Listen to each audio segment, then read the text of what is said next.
mais on s'autorise à penser dans les milieux autorisés. Alors ça, c'est encore un autre truc. Les milieux autorisés, vous y êtes pas, vous, hein.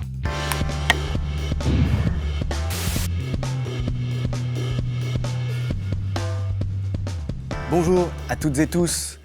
Vous savez qu'il est particulièrement difficile ces derniers temps, à cause des restrictions liées au Covid, d'exercer ses droits civiques. Ça n'empêche absolument pas le gouvernement de faire passer des lois très importantes et même en procédure accélérée. Le 24 novembre dernier, en particulier, a été adoptée par l'Assemblée nationale la loi sécurité globale qui implique toute une série d'innovations tout à fait inquiétantes et de restrictions potentielles aux libertés publiques. Cette loi, elle est examinée désormais par le Sénat à partir de ce lundi 3 mars. Et le Sénat a déjà entendu plusieurs juristes à son sujet, dont Olivier Kahn, qui est avec nous aujourd'hui.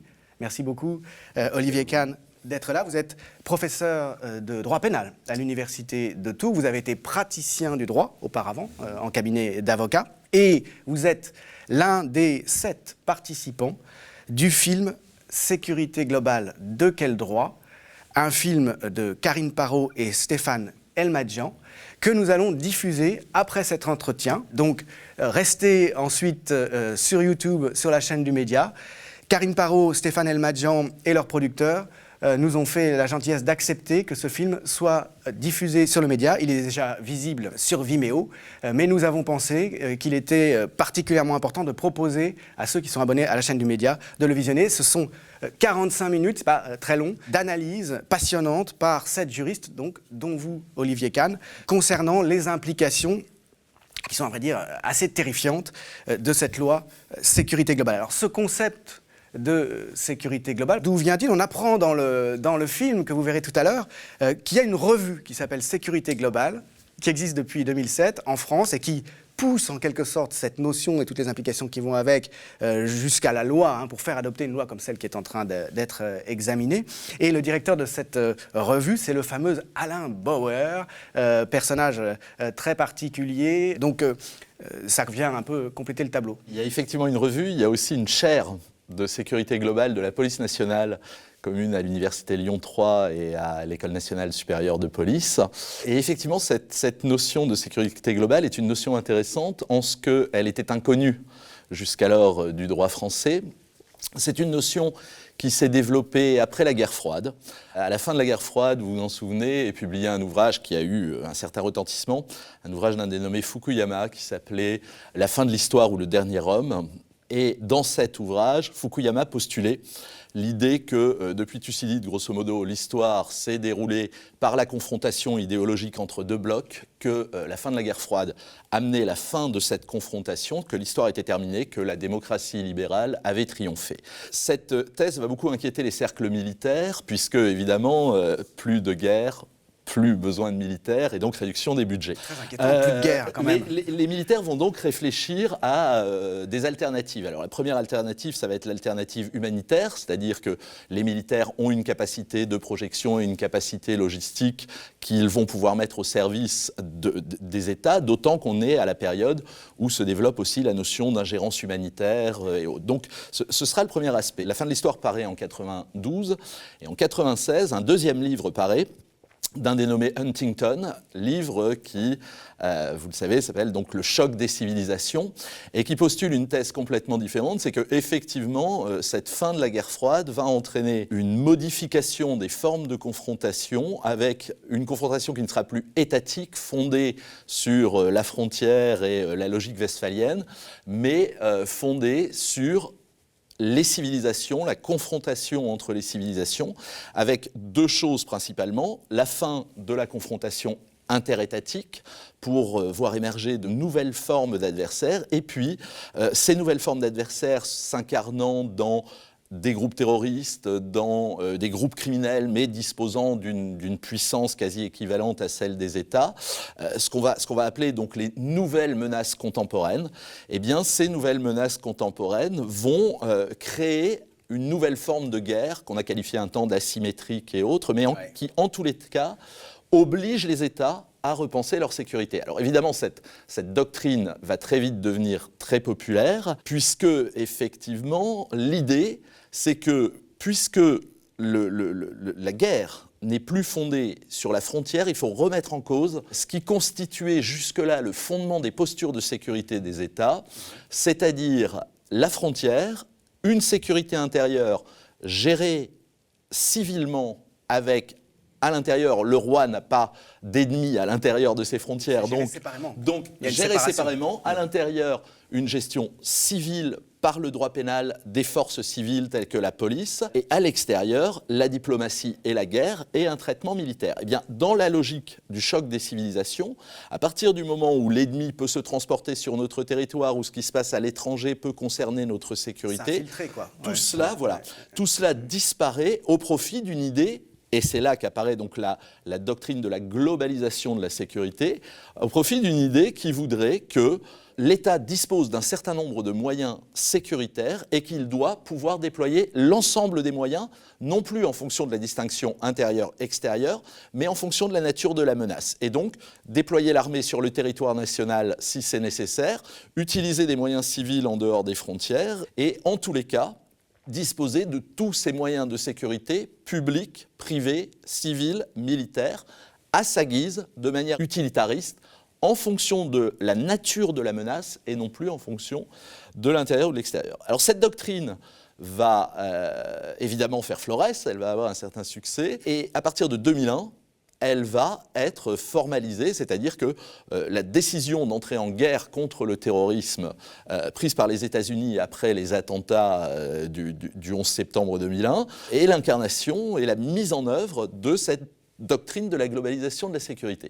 Elle vient très vite en Europe, puisque en 2003, au sommet de Bruxelles, en décembre 2003, l'Union européenne adopte un document présenté par Javier Solana, à l'époque haut représentant pour la politique extérieure et de sécurité commune, un document qui s'appelle « A Secure Europe in a Better World », donc un magnifique titre comme ça, mais qui est en fait... Solana, quelles sont ses fonctions? Alors Solana était haut représentant pour la politique extérieure et de sécurité commune, c'est-à-dire, avec tous les guillemets qui s'imposent, le ministre des Affaires étrangères de l'Union européenne, mais c'est aussi un membre du Parti populaire espagnol et quelqu'un qui est effectivement dans une doctrine pas très éloignée des néoconservateurs qui vont effectivement initier ce projet, puisque aux États-Unis, ça passe par Dick Cheney, c'est vraiment les cercles néoconservateurs.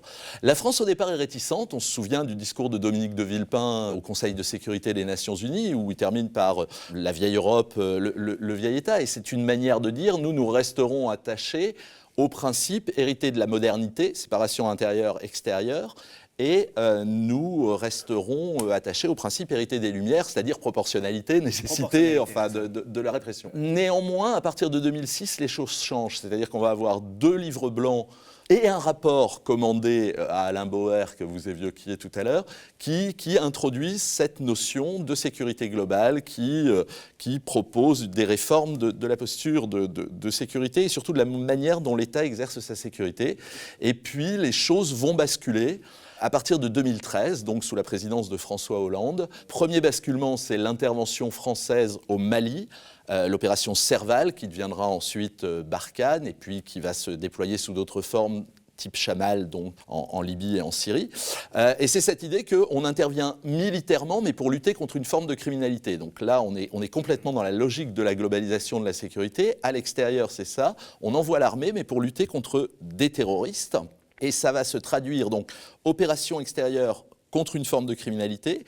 Puis à partir de 2015, opération Sentinelle, donc opération intérieure sur le territoire national. Et elle est annoncée comme ça. Voilà. C'est chez nous. Le Drian, à l'époque ministre de la Défense, annonce que Sentinelle, qui convertit Vigipirate, sera une opération intérieure comme il y a des opérations extérieures. Donc c'est le retour de l'armée sur le territoire national en opération. On a un débat sans vote, évidemment, à l'Assemblée nationale qui énonce cette nouvelle doctrine de l'usage des militaires dans la lutte contre le terrorisme sur le territoire national, et donc non plus cette idée de réquisition pour les moyens non disponibles pour les autorités civiles, mais vraiment cette possibilité d'utiliser l'armée sur le territoire. Donc ça, c'est l'aspect extérieur, intérieur, militaire. Et puis, on a, à partir de la loi Cazeneuve en 2014, cette posture intérieure, cette redéfinition de la sécurité intérieure, où le pénal n'est plus l'unique moyen de lutter contre les criminels. La loi Cazeneuve, c'est la mise en concurrence du droit administratif et du droit pénal, avec des mesures prises par le ministre de l'Intérieur pour lutter contre le terrorisme en amont, mais aussi au retour de théâtre d'opération. Et puis toutes ces lois qui vont se succéder jusqu'à donc la loi sécurité globale.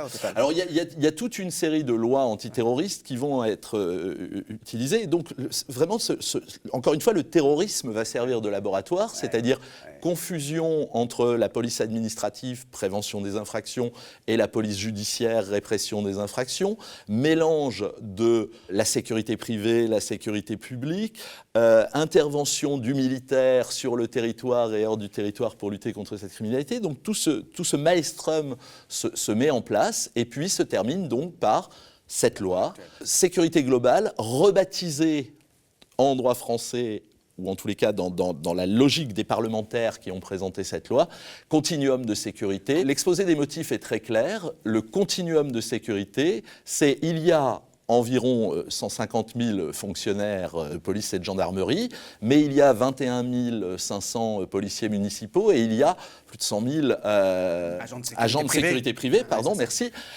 Et donc, l'un dans l'autre, je vous ai dit 150 000, c'est 200, un peu plus de 200 000 avec les policiers et les gendarmes. Et donc, l'idée, c'est d'arriver, en mélangeant tout ce petit monde et en répartissant les compétences entre ces personnes, à 400 000 personnes susceptibles d'exercer des missions de sécurité sur le territoire. Alors avec tous les problèmes juridiques que ça pose sur lesquels nous pourrons revenir. Ce qui est impressionnant dans le descriptif historique que vous avez fait, c'est comment on passe de la guerre contre un ennemi extérieur à la guerre contre des terroristes à l'extérieur, à la guerre contre des terroristes à l'intérieur, et finalement à un dispositif de surveillance généralisée de toute la population, terroriste ou pas, puisque quiconque peut potentiellement commettre une infraction va se trouver concerné par le dispositif répressif de la loi sécurité globale, qui a quand même une dimension, on le voit très bien dans le film, préventive.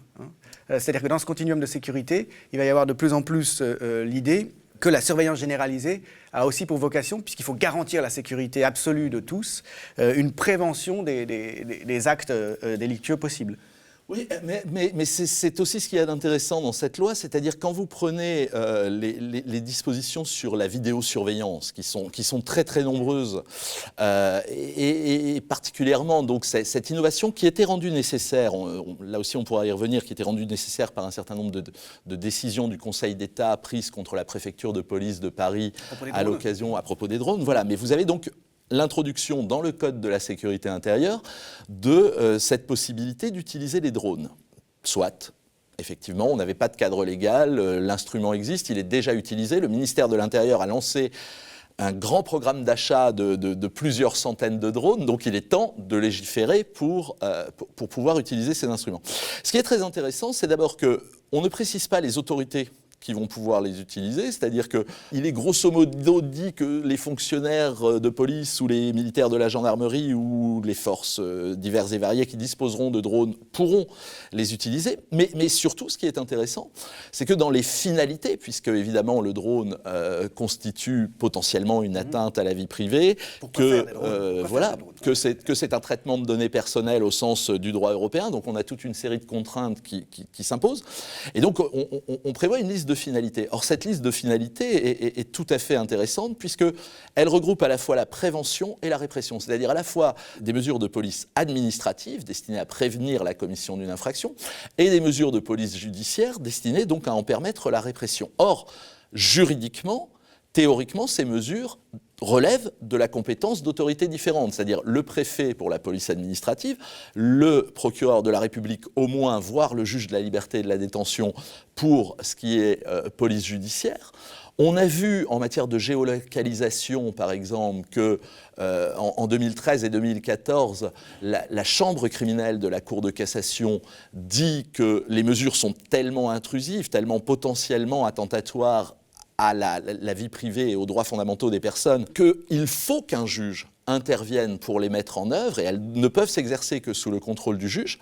Or, dans la loi sécurité globale, le juge est absent. C'est-à-dire qu'y compris lorsque la finalité du texte va être de collecter les preuves d'une infraction, et on a un exemple très concret qui est qu'au moment des débats parlementaires, on a rajouté au nombre des finalités la lutte contre les rodéos urbains. Vous savez, ces jeunes gens qui font des rodéos à moto ou avec d'autres véhicules, qui évidemment mettent leur sécurité en danger, mettent la sécurité des autres usagers de l'espace en danger, et qui posent un problème, puisque évidemment si la police intervient, ils s'enfuient, et le danger qu'ils créent pour eux-mêmes et pour autrui est encore plus important. Donc, effectivement, on dit qu'il faut utiliser des drones pour pouvoir identifier ces individus. Mais à partir du moment où on va envoyer des drones sur un rodéo urbain, et les débats parlementaires le confirment, c'est pour identifier les auteurs d'une infraction qui a été introduite récemment dans la législation. Il y a une infraction de rodéo. Bon, à partir de là, c'est de la police judiciaire, on recherche les auteurs et les preuves. Il est totalement anormal qu'un magistrat ne soit pas associé. Lors des débats parlementaires, un certain nombre de députés, pas des partis d'opposition, des gens qui sont proches de la majorité, ont dit mais il faut introduire le juge. Et ça a été rejeté. Et il n'est pas question de voir le juge débarquer dans ces systèmes qui mélangent pourtant prévention et répression. C'est-à-dire que donc avec ces images dont la captation est massifiée via drone, mais via aussi toute une série d'autres dispositifs qui sont inclus dans la loi, caméras sur les bus, sur les moyens de transport, caméras aux arrêts de bus, il va y avoir un stockage de ces images sans but particulier au départ. Mais à partir de cette masse de données, on pourra y revenir, disons, identifier des gens dans une logique de surveillance, en fait, qui n'est plus une logique de répression des infractions, mais une logique de surveillance généralisée qui pourra aboutir à une répression plus tard, éventuellement, et toujours sans présence des juges, enfin sans que l'instance judiciaire soit là. Oui, c'est ça. C'est-à-dire que alors, sur le développement, ce que vous avez appelé la massification de la vidéosurveillance, on peut dire un mot, effectivement, c'est très impressionnant dans ce texte, puisqu'il est prévu, effectivement, de développer non seulement la vidéosurveillance fixe, c'est-à-dire, par exemple, de permettre à des communes rurales de se mettre en commun pour financer des dispositifs de vidéosurveillance et accroître tout ça. Il est prévu d'utiliser toutes les vidéos disponibles, que ce soit dans les gares, que ce soit celles qui vont être fixées, puisqu'on le propose à titre expérimental, comme toujours, mais l'expérimentation en la matière devient toujours définitive 2 ans après. Donc de fixer sur les véhicules des transports publics des caméras qui pourront filmer les espaces et autres. On prévoit donc cette collecte massive. Et effectivement, à partir du moment où c'est de la vidéosurveillance, eh bien, il n'y a pas d'intervention du juge. Par exemple, pour les entrées d'immeubles, on permet de passer les conventions avec les bailleurs pour que les caméras des entrées d'immeubles soient reliées directement au commissariat pour permettre des interventions plus rapides pour dégager les immeubles. Mais on développe aussi, surtout, la vidéosurveillance mobile par l'usage des drones. Et là, effectivement, il y a eu toute une partie des débats à l'Assemblée qui porte sur l'idée, mais est-ce qu'il est possible de garantir l'intégrité de la vie privée, c'est-à-dire que ces drones qui vont voler à basse altitude filmeront évidemment dans les appartements des gens et autres. La rapporteure de cette proposition de loi reconnaît qu'on est incapable de garantir cette protection de la vie privée, mais que néanmoins l'outil est utile et donc ça va diffuser. Et là, vous avez effectivement une densification, une massification de l'information qui va être collectée et qui pose un problème au-delà, c'est qu'on va collecter tellement d'images grâce à ce texte, on va légalement collecter tellement d'images qu'il est absolument évident qu'aucune intelligence humaine ne va être capable de traiter ces images. Et donc, voilà, on sait qu'une fois qu'on aura massivement collecté, il faudra passer à l'intelligence artificielle, la reconnaissance faciale. Or, c'est évidemment, un certain nombre de députés étaient parfaitement conscients de ce problème, ont donc demandé qu'il soit inscrit dans le texte qu'on ne pouvait pas recourir à la reconnaissance faciale pour les drones ou autres, et avec un argument d'une extraordinaire faiblesse qui consiste à dire l'intelligence artificielle et la reconnaissance faciale ne sont pas prévues dans le texte, donc il n'y a pas de raison de les interdire ou de les prévoir, et en renvoyant à des mesures ultérieures... Ça veut dire qu'on les autorise, en fait. Bah oui, voilà, c'est-à-dire que c'est dire on verra ça plus tard et on le verra essentiellement par l'intermédiaire des décrets d'application. Voilà, on a vu ça avec le TAJ, le traitement des antécédents judiciaires, où subitement le décret permet aux forces de police de traiter toute l'information visuelle qu'elles collectent par la reconnaissance faciale sur ces systèmes de traitement. Donc on sait très bien où on va. Et on a effectivement des rapporteurs et un ministre de l'Intérieur qui nient avec plus ou moins de crédibilité, et puis une majorité qui adopte sans se poser de questions. Mais alors, tout ce matériau d'images qui va être capté en permanence, il va pouvoir être stocké indéfiniment ?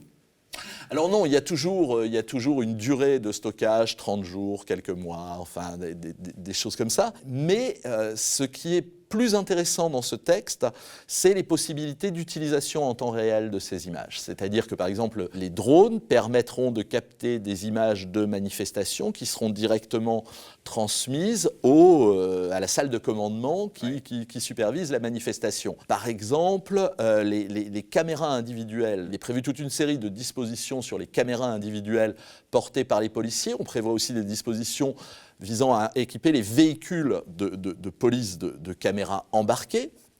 Et donc là, on a cette idée de transmission en temps réel. Pourquoi pas ? Puisque, effectivement, ça permet certainement de dimensionner d'éventuels renforts, de voir ce qui se passe. Bon. Mais ce qui est plus gênant, c'est qu'on dit ensuite, si vous voulez, la contrepartie de la caméra individuelle, et surtout du fait qu'en France, contrairement à d'autres pays, il est prévu que c'est le policier lui-même qui déclenche sa caméra et qu'il n'est pas obligé de filmer en permanence. La contrepartie, c'était que ces policiers n'avaient pas accès à ce qu'ils filmaient. C'est-à-dire qu'ils ne pouvaient pas, dès qu'ils avaient déclenché la caméra, exploiter eux-mêmes l'image. Or, la loi, exactement. Or, la loi prévoit de changer ça, avec là aussi des arguments d'une extraordinaire faiblesse, consistant à dire on a un certain nombre de procédures judiciaires qui sont retoquées par les parquets, c'est-à-dire classées sans suite, parce que le policier ne se souvenait plus bien de ce qui s'était passé, et donc il faut lui laisser accès à ce qu'il a filmé et à ce qu'il a enregistré pour qu'il puisse rédiger son petit procès-verbal. Vous voyez ? Et là, c'est quand même une très grande finesse. En revanche, on pourrait réfléchir à cela. C'est-à-dire que, puisque le ministère de l'Intérieur dit on va équiper l'ensemble des équipages de police d'une caméra, on va équiper l'ensemble des véhicules d'une caméra, et qu'on a un problème de preuve, eh bien, l'autre façon de procéder, et ce n'est pas une façon de procéder dans des États qui seraient affreusement laxistes, l'autre façon de procéder, c'est de dire tout policier qui sort en opération, qui intervient, doit déclencher sa caméra, doit déclencher son véhicule, la caméra embarquée sur le véhicule, on enregistre tout ça, et ensuite ce matériel pourra être transmis au magistrat à titre probatoire. Mais là, si vous voulez, c'est vraiment le beurre et l'argent du beurre. C'est-à-dire que le policier décide de ce qu'il filme, il peut ensuite vérifier lui-même ce qu'il y a là-dedans, donc décider s'il transmet. Voilà. Si ce que montre la vidéo ne plaît pas au policier, on aura ce qu'on a vu dans toute une série de procédures au moment des Gilets jaunes pour les tirs de lanceurs de balles de défense. Subitement, la vidéo n'a pas fonctionné, on n'a pas enregistré, voilà. Donc non, soit on filme, et alors c'est pas le policier qui décide ce qu'il filme, et on filme en permanence, et c'est au juge, officier de police judiciaire d'abord, et ensuite au juge d'exploiter ce qu'il y a, soit on ne filme pas. Ce continuum de sécurité qui est au cœur de la loi, il fusionne en quelque sorte les forces de l'ordre traditionnelles avec des attributions régaliennes, donc la police et la gendarmerie, avec les polices municipales, et avec, il me semble que le film disait, 165 000 pour l'instant, agents de sécurité privée. Il y a une forme de privatisation de la surveillance et de la police qui est au cœur de la loi, me semble-t-il, et à laquelle tiennent beaucoup les concepteurs de la loi. Ouais.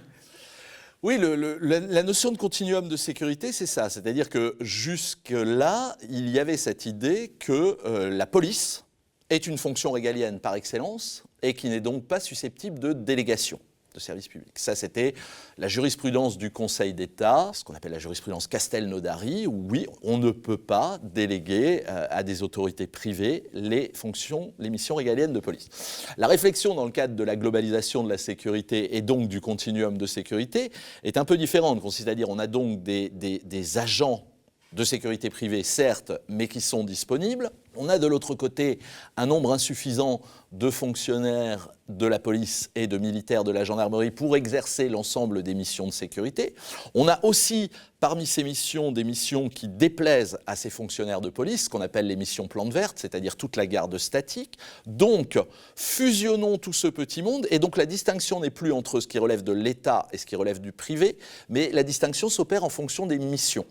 Donc vous allez avoir à l'intérieur de cette logique du continuum de sécurité, les fonctions qui continueront d'être réservées à la police nationale et à la gendarmerie nationale, c'est-à-dire l'essentiel de la police judiciaire, pas toute la police judiciaire, une partie va relever de la police municipale, on va pouvoir en dire un mot aussi, mais donc les fonctions de maintien de l'ordre, qui relèveront aussi évidemment de la police nationale et de la gendarmerie nationale, mais à côté de ça, toute une série, soit de contentieux de masse, qui peuvent être délégués vers la police municipale pour soulager les effectifs de police et puis aussi pour multiplier les agents susceptibles de verbaliser.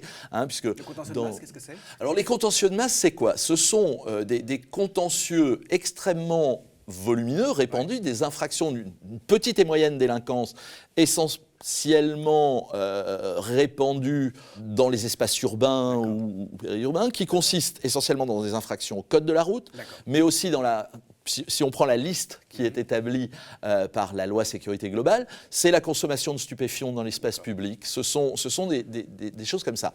Alors, ça va pouvoir être délégué. Ça va pouvoir être délégué à la police municipale. Il est question de sous-traitance. C'est quasiment de la sous-traitance, c'est presque ça. C'est-à-dire, si vous voulez, il y a deux manières de l'interpréter. La première, cette délégation vers la police municipale, si vous l'interprétez de manière, je dirais, optimiste ou positive, c'est l'idée de dire qu'on a affaire à des comportements qui sont des comportements très nombreux, qui sont des comportements qui n'impliquent aucun travail d'enquête, c'est-à-dire c'est juste la constatation, le défaut de permis de conduire, la personne a un permis de conduire ou elle n'en a pas, le défaut d'assurance, c'est la même chose, la consommation de stupéfiants dans l'espace public, il n'y a pas besoin d'enquête, donc on a, à partir du moment où aucun travail d'enquête n'est nécessaire, la compétence d'un policier municipal va pouvoir s'exercer. Je ne dis pas que ce n'est pas un peu méprisant pour les policiers municipaux, mais l'idée est un peu celle-là. Donc, on va déléguer ce contentieux massif vers les policiers municipaux pour que plus de comportements soient sanctionnés. Deuxième interprétation, c'est un contentieux qui, disons-le, embête les policiers. C'est-à-dire que c'est la vente à la sauvette fait aussi partie de ça. Quand vous interpellez pour vente à la sauvette, vous devez faire un procès verbal, le transmettre et autres. C'est long, c'est beaucoup de paperasse pour des types de procédures qui, en général, ne prospèrent pas devant les tribunaux. Donc, les policiers... Alors, il y a une attitude ambiguë des policiers. Si vous lisez le livre publié par Valentin Gendreau, Flic, qui est paru l'année dernière, il montre bien qu'il travaille dans une unité où il y a un officier qui, pour faire du chiffre, pour satisfaire à la politique du chiffre, ne fait que de la sauvette. Parce que la sauvette, c'est super, il en fait 14-15 par jour, il a les meilleurs stades du commissariat et il satisfait à la politique du chiffre, puisque la sauvette est un délit, donc il fait du délit. Mais d'autres policiers, disons plus sérieux, considèrent que ce contentieux volumétrique, c'est beaucoup de paperasse pour très peu de résultats, puisque ça ne prospère pas en justice, et donc que c'est un contentieux dont ils veulent se débarrasser. L'autre aspect, c'est là la sécurité privée, et là on est complètement dans cette deuxième logique de se débarrasser de missions qui encombre les services de police, et on peut l'entendre, je dirais. Enfin, c'est pas en soi complètement extravagant. L'idée de dire donc que les missions plante verte, surveillance d'une école, d'un édifice religieux ou autre, n'a pas nécessairement besoin d'être exercée par un fonctionnaire de police. Alors, ça pose deux problèmes néanmoins. Le premier problème, c'est que évidemment, on va payer avec les finances publiques la sécurité privée pour exercer une mission décidée par le régalien. Et donc ça, c'est des budgets extraordinaires, et on en arrive à la sous-traitance dont vous parliez. Et la Cour des comptes a bien montré que cette délégation vers le privé coûte une fortune, que c'est beaucoup plus cher que si l'État fait lui-même. Et puis le deuxième problème que ça pose, c'est qu'à partir du moment où vous leur confiez des missions antiterroristes, puisque c'est ça ce qui est prévu par la loi sécurité globale, c'est des missions dans le cadre de la lutte contre le terrorisme de garde statique, eh bien vous devez aussi leur donner plus de moyens. Et donc on transfère vers ces agents de sécurité privée un certain nombre de compétences en matière de palpation de sécurité, de fouille des bagages des gens, qui sont des compétences qui posent problème.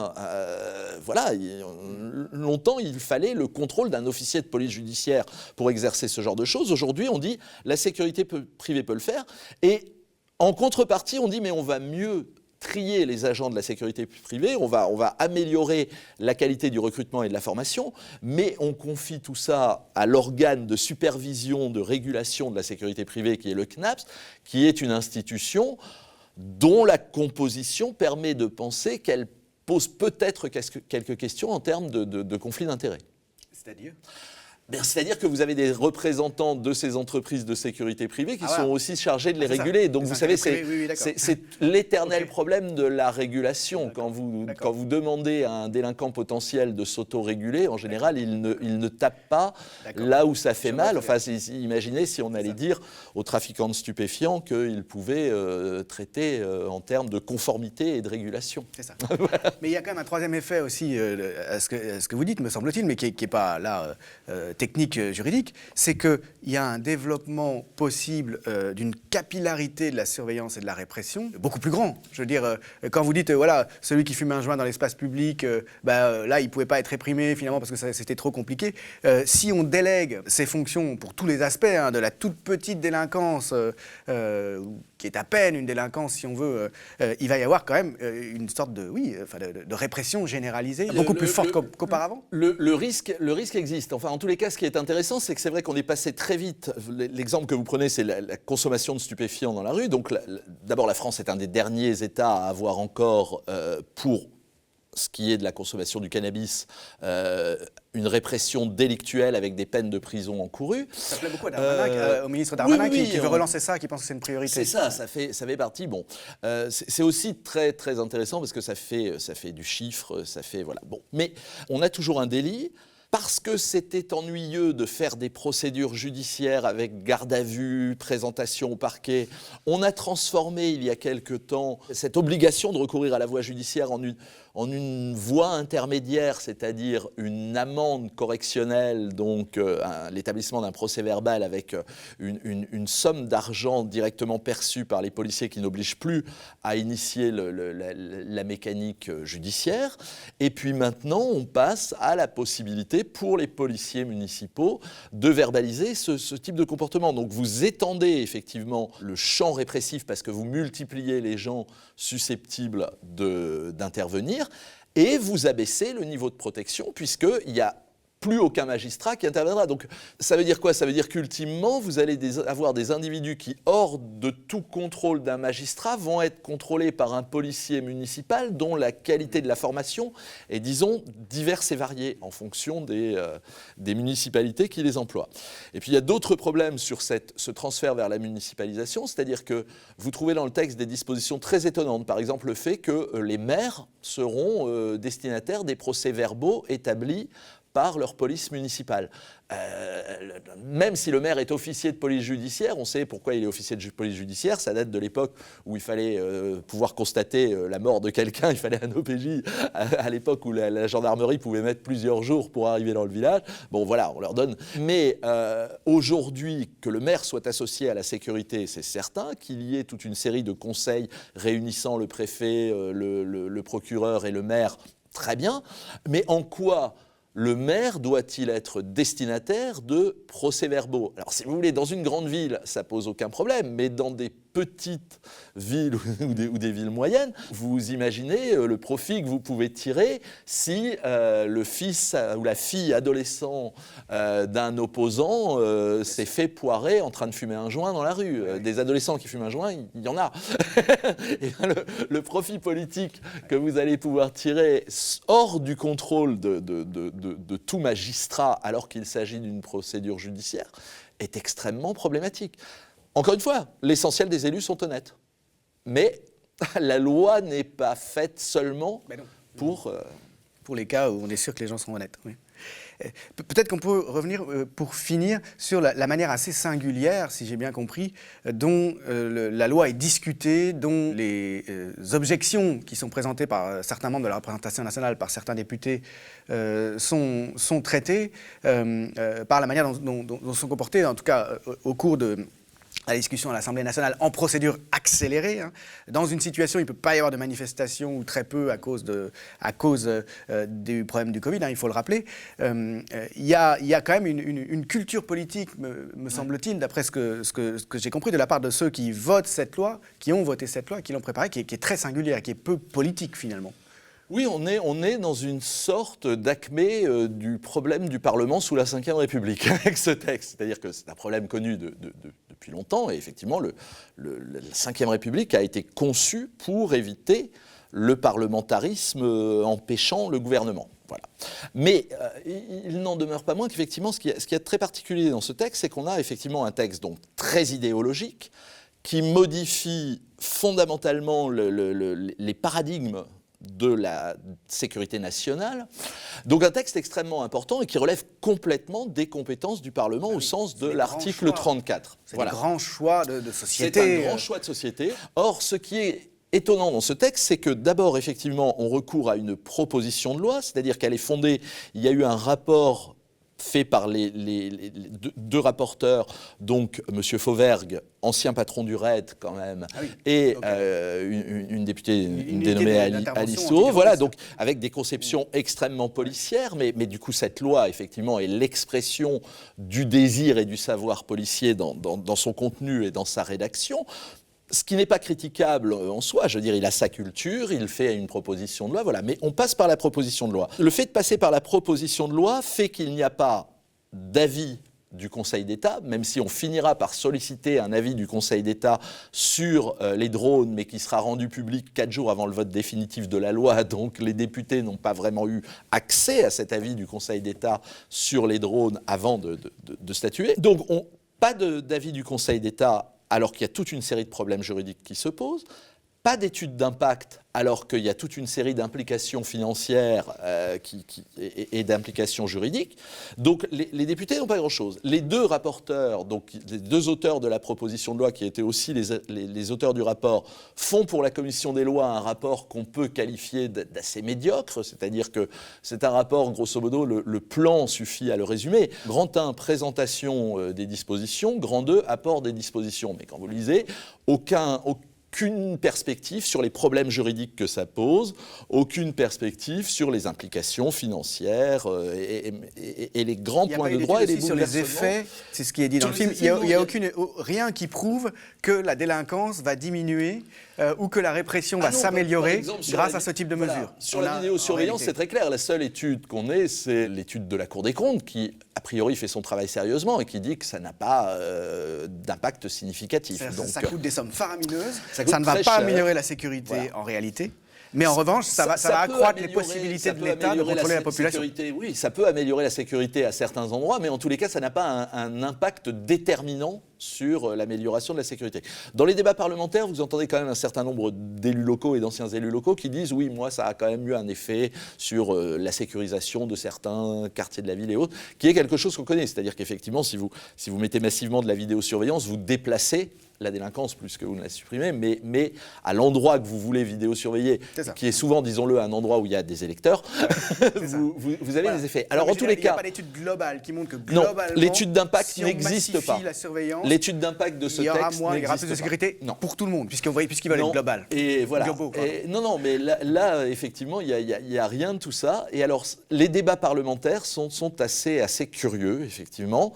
C'est-à-dire qu'en excluant les propositions un peu fantaisystes ou un peu radicales, du genre la loi est mauvaise dans son ensemble et on l'élimine, proposition un peu fantaisiste, il y avait une députée qui était complètement obsédée, et ça faisait d'ailleurs à la fin rire tous les autres parlementaires, complètement obsédée par les gardes champêtres, qui veut absolument ramener du garde champêtre dans tout le continuum de sécurité. Elle veut que les gardes champêtres aient accès à la vidéosurveillance, c'est ça ? Elle veut que les gardes champêtres soient considérés comme les municipaux, comme tout ça, et c'est vraiment sa grande obsession. Pourquoi pas ? Tout le monde peut être enrôlé oui. tout le monde peut être enrôlé dans la tâche de sécurité. C'est vrai que là où elle a raison, c'est que si on considère que fait partie du continuum de sécurité l'agent de sécurité privé employé par une boîte privée, le garde champêtre assermenté n'a pas à être exclu. Mais bon, en tous les cas, donc en excluant, vous avez quand même toute une série de propositions extrêmement intéressantes qui sont faites par des députés modérés. Pour l'une d'entre elles, ancienne juge extrêmement célèbre, qui dit « mais on a un problème avec cette vidéo », et députée d'un parti qui soutient l'actuelle majorité. Eh bien, les réactions sont... C'était Laurence Vichnievsky. Laurence Vichnievsky, d'accord. Laurence Vichnievsky, qui sait de quoi elle parle, fait une série de propositions tout à fait intéressantes. Vous avez aussi un dénommé M. Laton, qui est député, qui font des propositions extrêmement raisonnables pour tenter de rééquilibrer cette loi, qui est encore une fois une loi de police, enfin une loi de désir policier. Et la manière dont ils sont traités est tout à fait étonnante. C'est-à-dire que vous allez avoir de la part des rapporteurs une espèce de façon de refuser systématiquement toute proposition qui altérerait leur volonté sur le texte. Donc c'est défavorable, défavorable. En général, on ne s'explique pas. Quand on s'explique, c'est des arguments d'une extraordinaire faiblesse, c'est-à-dire que les arguments des rapporteurs sont soit de l'ironie, ça c'est essentiellement M. Fauvergue, soit des arguments consistant, on va dire pour Mme Touron, on a travaillé pendant 2 ans et demi, donc puisqu'on a travaillé pendant 2 ans et demi, le projet est bon, il n'a pas à être modifié, ou des arguments consistant, alors sur l'intelligence artificielle par exemple, c'est tout à fait édifiant, c'est de dire... Ça n'est pas prévu dans le texte, donc il n'y a pas de raison d'en discuter, il n'y a pas de raison de l'exclure. Ce qui juridiquement est d'une faiblesse absolue, et c'est bien ce que lui répond Latombe, c'est que c'est bien le rôle du législateur d'anticiper ça, et c'est son pouvoir sur le fondement de l'article 34. Ce que vous décrivez là, de l'attitude méprisante, voilà, des 2 rapporteurs qui en aucun cas ne tiennent compte en fait, de ce qu'on leur objecte, parce qu'ils ont le sentiment, on a quand même, ça donne l'impression qu'ils ont le sentiment que ça les ennuie, et qu'on n'a pas à les déranger comme ça. Enfin, ça fait vraiment penser à la culture d'entreprise, à la culture de management. C'est-à-dire, quand on organise, quand on manage, voilà, on va pas on a une mission, on la fait, point barre. Oui, le texte est peu amendé. Il n'est amendé que dans le sens de plus de sévérité. Et il est essentiellement amendé en acceptant des amendements gouvernementaux. donc c'est quand même, il y a une logique dans la manière dont on conçoit le travail parlementaire. Quand vous parlez de logique d'entreprise ou logique managériale, c'est effectivement un petit peu ça quand même. C'est-à-dire qu'il y a une logique, le texte ne peut être amélioré que par la direction. Il ne peut pas être amélioré par la masse. C'est une situation dans laquelle la représentation nationale n'est pas souveraine, du coup. Elle n'est pas conçue comme souveraine par ses rapporteurs. Elle est, en tous les cas, bon, c'est aussi lié à la procédure accélérée. Bon, mais par exemple, on discute de choses très très importantes au milieu de la nuit. Voilà, on fait des débats qui durent jusqu'à 5h du matin. Où on se renvoie des invectives, comme ça, vous avez un moment tout à fait étonnant, je ne sais pas si ça s'est déjà produit dans l'histoire parlementaire, j'imagine que oui, mais vous avez un moment où le ministre boude, c'est-à-dire Darmanin, qui a été mis en cause sur une proposition d'amendement un peu, enfin franchement farfelue, ne va plus défendre son texte, donc il ne répond plus, il ne bouge plus, on lui pose des questions, il ne répond pas, il attend. Enfin, c'est vraiment un débat assez surréaliste, mais qui participe d'un système où, de toute façon, pourquoi est-ce qu'on se donnerait du mal pour défendre un texte, puisque, de toute façon, derrière, il vote au marteau. C'est-à-dire que l'intervention des députés marcheurs est tout à fait intéressante. Ils n'apportent jamais véritablement d'arguments au soutien du texte. C'est essentiellement des invectives et de l'ironie à l'encontre des députés d'opposition, parfois même des députés de leur propre camp dont on met en cause la loyauté.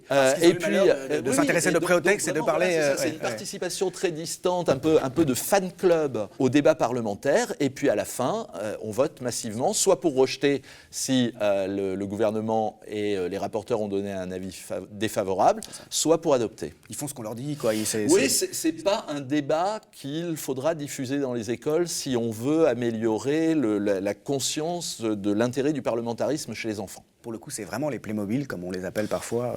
Oui, on a affaire, disons qu'on mesure certainement, avec ce type de débat, l'incidence de ce qu'on nous a annoncé au départ, c'est-à-dire de prendre des non-professionnels, des députés amateurs qui ne sont pas de vieux politiques roués, et voilà. Les vieux politiques, voilà, les vieux politiques, ils ont quand même effectivement d'abord une prendre connaissance. Puis quand il y a des débats importants, on peut imaginer qu'ils sont capables d'y intervenir. Même si on le voit, enfin, un parti comme le Parti socialiste, par exemple, est très peu présent dans ce débat. Mais probablement parce qu'après les années Hollande, il est tellement facile de leur demander de balayer devant leur porte quand ils s'intéressent aux libertés que voilà. Oui, vous avez montré que ce processus, il a commencé sous Hollande, processus législatif. C'est un processus qui... Enfin, l'un des mérites de la loi, c'est au moins de mettre un nom. Vous savez, c'est Camus. On ajoute à la douleur du monde ou au malheur du monde en ne nommant pas les choses. Là, au moins, on peut reconnaître le mérite à ces deux rapporteurs et au ministre de l'Intérieur de nommer les choses. On est bien dans la sécurité globale et le continuum de sécurité qui finalise quelque chose qui a été entamé sous François Hollande, mais qui ne disait pas son nom, qui passait, encore une fois, par des débats sans vote à l'Assemblée, par des petites dispositions techniques dans les lois, mais qui ne disaient pas on est en train de basculer, de changer de paradigme. Merci beaucoup, Olivier Kahn, pour votre point de vue Merci pour votre invitation. De pénaliste. Je rappelle que vous avez été auditionné, vous êtes partie des 3 juristes qui ont été auditionnés par le Sénat avant l'examen par le Sénat, donc, qui commence ce lundi, de cette loi. Laquelle, donc, vous nous l'avez montré, n'est pas sans poser quelques problèmes. C'est une litote que de le dire. Je vous invite à regarder le film, donc, Sécurité globale, de quel droit, qui va être diffusé donc, sur la chaîne du Média, juste après la diffusion de cet entretien, et que vous pourrez aussi, évidemment, revoir à n'importe quel moment. J'en profite aussi pour vous appeler à soutenir le Média, à faire des dons qui sont défiscalisés pour nous soutenir. Vous savez que nous n'avons ni publicité, ni généreux mécènes. Nous ne sommes pas soutenus par le gouvernement. Nous n'avons pas de grands chefs. Et donc nous ne vivons que de vos dons, exclusivement de vos dons. Par ailleurs, ça y est, nous sommes en train de nous transformer enfin en SCIC, en coopérative. Et il est possible désormais d'être l'un des nombreux propriétaires de cette SCIC. Je vous invite à acheter des parts, ce qui vous permettra ensuite de voter, bien sûr, au Collège des sociaux et de faire vivre ce média indépendant qui, plus que jamais, est indispensable. Merci à vous, Olivier, donc encore. Merci et puis, à bientôt. Chaque jour, l'espace de nos libertés se rétrécit. Nos habitudes, ce que nous considérions comme nos acquis, sont brutalement remises en cause. Dans la période de doute que nous vivons, plus que jamais, la liberté d'informer est un enjeu essentiel qu'il nous faut défendre pour garantir toutes nos libertés. Les médias installés ne cachent même plus leur haine de la contradiction. Il est important de questionner leur légitimité dès lors qu'ils répandent sans honte une propagande gouvernementale et stigmatisent, divisent pour permettre à leurs maîtres de mieux régner. Indigéniste, islamiste. Il est de notre devoir de dévoiler les préjugés de ceux-là pour qui un manifestant n'est qu'un délinquant. C'est du maquillage, on vous rassure. Du sang sur un visage, rien que de la peinture, un réfugié, un problème à effacer. Si je retourne au Soudan, est-ce que je vais pouvoir rester en vie ou est-ce que je vais mourir? Notre engagement, c'est de vous donner la parole. À vous, citoyens pacifiques ou en colère, syndicalistes, activistes, indignés, opprimés et oubliés de la République. Penseurs et intellectuels libres. C'est même la finalité de la démocratie que de réviser ses propres institutions. Donc si on a une force armée qui les défend contre tout changement, c'est plus la démocratie. Vous tous qui avez une parole à défendre, parce que vous portez des valeurs, un idéal commun. Si le gouvernement français nous avait écoutés, on ne serait pas là aujourd'hui pour Cédric Chevia. Cela fait 3 ans que nous avons décidé de construire une alternative aux médias des milliardaires. 3 ans qu'en dépit de tout, grâce à votre volonté, nous tenons. Un journalisme indépendant, c'est hyper important, un journalisme progressiste, humaniste, féministe, écologiste. On les appelle les sociaux, mais ce sont surtout des citoyennes et des citoyens qui, chaque mois, et à hauteur de leurs moyens, donnent de l'argent, de leur temps. Je vais dans les manifestations, je prends des images que j'envoie aux médias. Au travers de nos enquêtes et de nos reportages, de nos articles, ce sont leurs voix que l'on porte. Sans eux, nous n'existons pas. Le média, comme vous le savez, ne vit que des cotisations de ses sociaux. Dès notre création, la question de la mise en adéquation de notre structure avec notre modèle et notre manifeste a été au centre de notre réflexion. Nous avons réussi ce pari fou. Aujourd'hui, nous faisons le pas qu'il fallait faire. Nous devenons une SCIC, une société coopérative d'intérêt collectif, associant sociétaires, bénévoles, salariés et partenaires. Par ce choix, nous réaffirmons notre refus d'être mis au service d'une personne ou d'une ambition. et nous remettons entre vos mains ce que nous avons construit et défendu au prix de nombreux combats. Rejoignez-nous dans ce combat contre les certitudes du macronisme triomphant et de ses relais médiatiques qui fracturent notre pays. Les gens qui nous dirigent, et ça je dis ça avec la plus grande gravité, sont des ignorants complets.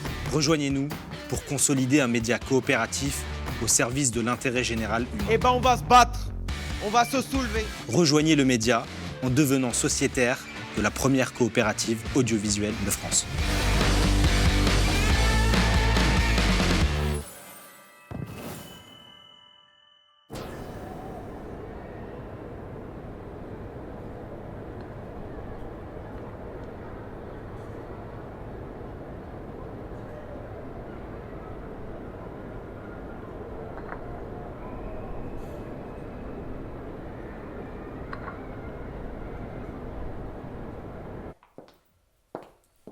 Novembre 2020.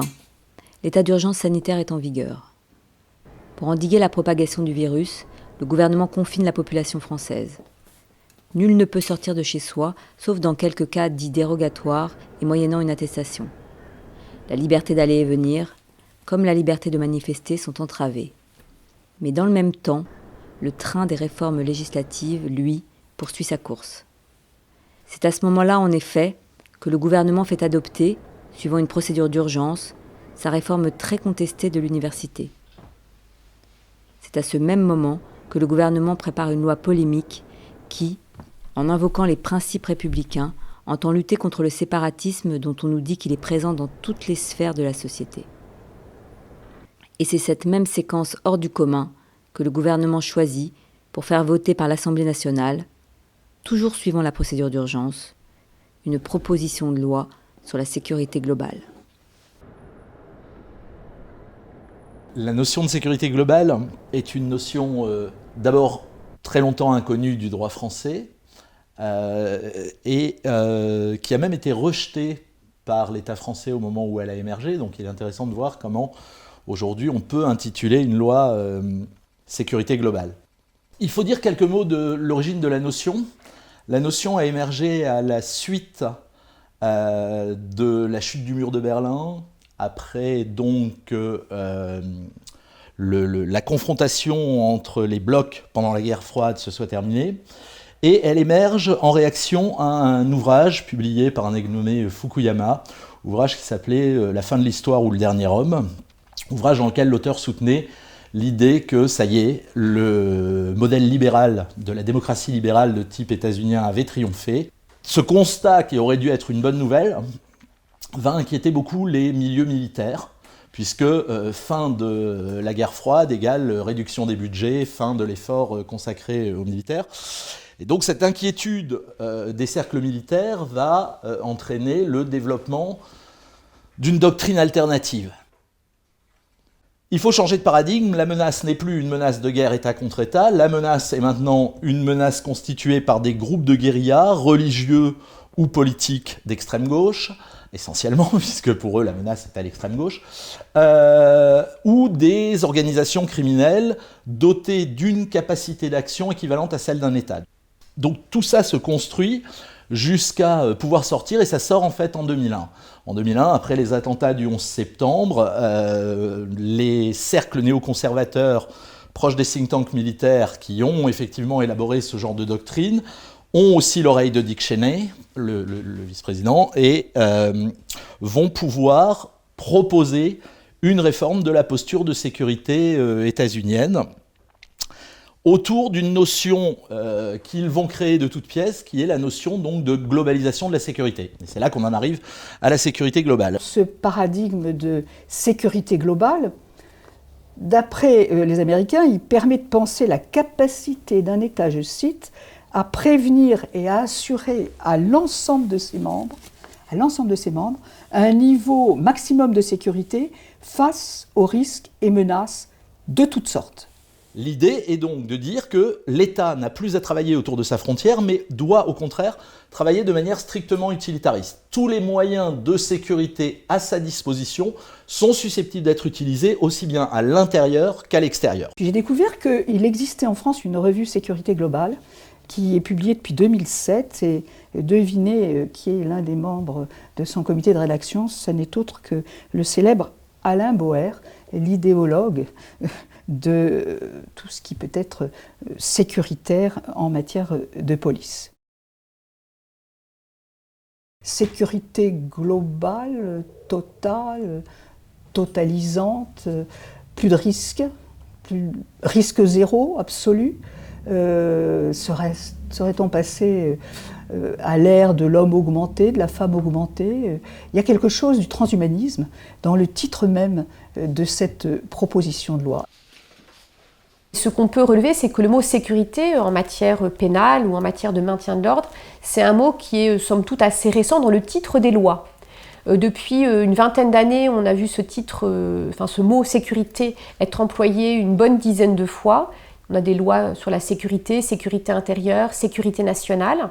Mais pour la première fois, on accole au mot sécurité l'adjectif global. Et on s'aperçoit en droit pénal que les titres des lois ne sont vraiment pas neutres.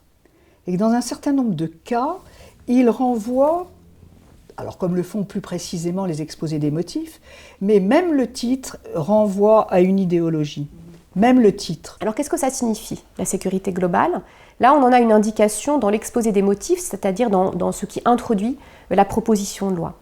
Et dans cet exposé des motifs, il nous est dit que l'idée de cette proposition de loi est d'intégrer plus directement l'ensemble des acteurs de la sécurité et de la sûreté autour d'un continuum de sécurité.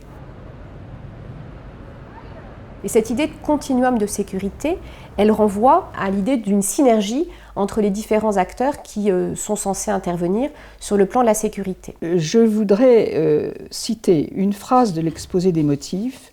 Le continuum de sécurité pourrait naître d'une réorganisation et d'une meilleure coordination des forces de police. Mais c'est aussi l'idée d'une globalisation des moyens de surveillance. Ça, l'exposé des motifs ne le dit pas, mais ça apparaît extrêmement clairement lorsqu'on lit, lorsqu'on parcourt les différentes dispositions de cette proposition de loi. Ça fait très peur.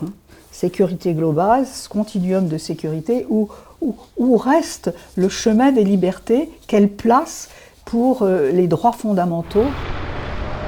La sécurité des Français en tout temps et en tout lieu, voilà ce qui nous anime et voilà le sens de la démarche de la majorité aujourd'hui.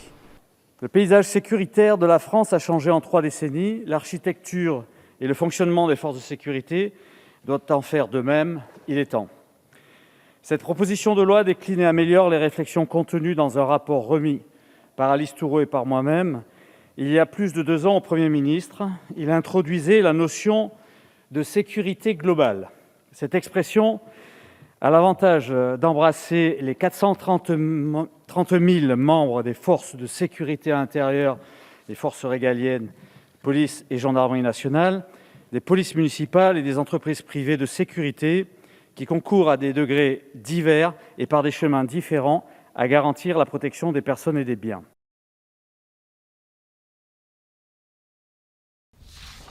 Quatre grands sujets sont abordés dans cette proposition de loi tout à fait essentiels. D'abord, les polices municipales, avec son article 1er, tout à fait novateur, parce qu'il donne des moyens extrêmement importants aux polices municipales. Nous avons souhaité, dans ce texte de loi, collectivement, répondre à l'appel des élus locaux, quel que soit leur bord politique, d'avoir des moyens supplémentaires d'assurer la sécurité de leurs concitoyens et mettre fin à des difficultés qui sont peu compréhensibles sur le terrain. L'accès à certains fichiers, la possibilité de mettre certaines amendes, avoir le lien plus fort avec la police nationale, sans jamais que la police nationale ou gendarmerie ne délègue son pouvoir aux simples polices municipales, mais qu'ensemble, ils puissent faire les mêmes actes. Alors je pense qu'il y a 2 difficultés posées par l'augmentation des pouvoirs de la police municipale. La première, c'est qu'effectivement, c'est dans le sens de cette loi et dans l'esprit de cette loi, c'est-à-dire une augmentation massive de la surveillance de la population à travers des agents plus nombreux qui vont surveiller la population et qui vont constater des infractions. Donc c'est un projet finalement de société, une société dans laquelle la surveillance joue un rôle plus important, et nous allons avoir des agents non seulement de police municipale, mais aussi des agents de sécurité privée. En ce qui concerne la police municipale, elle pourra constater davantage d'infractions, et donc dans ce cadre avoir une sorte de prérogative de police judiciaire, c'est-à-dire des prérogatives liées quand même au fonctionnement de la justice pénale.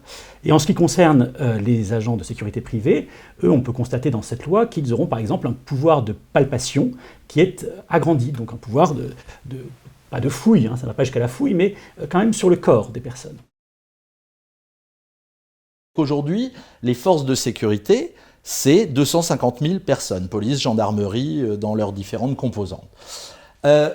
Le texte dit on rajoute 21 500 policiers municipaux et 165 000 agents de sécurité privée. Et donc on passe à 430 000 agents de sécurité disponibles pour accomplir l'intégralité des missions de sécurité. Au-delà de ces 3 catégories d'agents, on peut ajouter aussi les militaires qui font pleinement partie aujourd'hui de ces acteurs de la sécurité. L'idée, c'est de dégager les forces de police et de gendarmerie nationale des missions qui peuvent être accomplies par d'autres. Mais après, évidemment, ça pose toute la question, on pourra y revenir, de la délégation. C'est-à-dire que oui, évidemment, on va déléguer à de la police municipale et dans une moindre mesure à de la sécurité privée des missions régaliennes. La loi sécurité globale contribue à un mouvement qui a déjà été entamé depuis longtemps, c'est-à-dire de renforcement des pouvoirs des polices municipales. Évidemment, les polices municipales sont de plus en plus armées. Ça a été autrefois un débat. Est-ce qu'il faut-il ou pas armer les polices municipales? Maintenant, on semble qu'on a le sentiment que ce n'est plus une question. Et une des difficultés dans ce projet, dans cette proposition de loi, c'est que cet accroissement des pouvoirs de la police municipale va avoir lieu de manière expérimentale, c'est-à-dire d'un territoire à l'autre, il ne sera pas le même. Donc ça pose évidemment des difficultés, parce que d'une part, ce caractère expérimental, il ne faut pas se tromper. En général, quand il y a comme ça des projets ou propositions de loi expérimentales, elles entrent souvent en œuvre ensuite et elles sont généralisées après. C'est la préparation à une généralisation. Et puis, plus dangereux, cette autre phrase que je tire de l'exposé des motifs, les acteurs de la sécurité privée sont un maillon essentiel du continuum de sécurité en France. Il faut développer les conditions d'une relation de confiance en partenariat avec les forces régaliennes, et la phrase se termine par « en encadrant mieux le recours à la sous-traitance ». On assiste à une privatisation de la police. Et en ce sens, on peut se poser la question aujourd'hui de savoir si la police est encore une activité régalienne. Alors en fait, la réponse, elle est clairement non, plus tout à fait. Mais qu'est-ce que vient faire ici ce recours au vocabulaire économique effrayant de la sous-traitance? Est-ce qu'en France, on va en être à sous-traiter une prérogative de puissance publique, des attributions régaliennes par des contrats de sous-traitance? Eh bien oui. Mais ça, c'est une logique qu'on a déjà dans la loi de 2016 sur la police du transport, c'est-à-dire que progressivement, on délègue au privé toute une série de prérogatives qui sont en amont du moment de l'infraction. C'est-à-dire que l'idée, c'est qu'ils doivent pouvoir tout faire jusqu'à ce que l'infraction soit constatée, et là, ils font venir la police qui, en plus toujours cette idée de gratification pour la police, du coup, la police n'intervient plus systématiquement, elle n'intervient que pour constater un délit avéré, sur lequel elle va pouvoir faire sa statistique. Donc la politique du chiffre est aussi servie par ce biais. Ce qui est sans doute le plus inquiétant dans cette loi, c'est le projet de société qu'elle porte, non pas dans une ou l'autre des dispositions, mais lorsque l'on regarde l'ensemble des dispositions et qu'on les croise. Il y a d'une part effectivement les pouvoirs de police judiciaire, les compétences de la police municipale, les compétences aussi de la sécurité privée, des agents de sécurité privée, qui donc vont pouvoir de plus en plus observer, surveiller, palper pour les agents de sécurité, constater des infractions pour la police municipale. Et donc un maillage d'agents sur le territoire qui pourront surveiller, regarder, constater, palper la population, qui est déjà impressionnant. Mais si on le combine et on le croise avec l'usage qui se prépare à travers cette proposition de loi. Des images effectivement, qui peuvent être celles de caméras portées par les agents de police. Des images de vidéosurveillance, qui vont être plus importantes. Ces images qui pourront être ensuite recoupées avec d'autres dispositifs de recherche sur Internet, etc., tout ça conduit vers un mouvement de surveillance assez massif et un maillage du contrôle social qui est bien plus important qu'autrefois.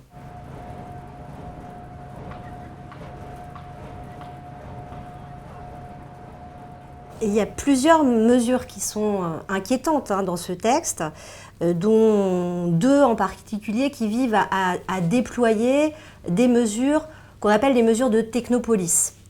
Ce sont des pratiques de vidéosurveillance dites intelligentes qui se développent un peu partout dans le monde d'ailleurs, et pas que dans les États autoritaires, mais aussi dans les États démocratiques.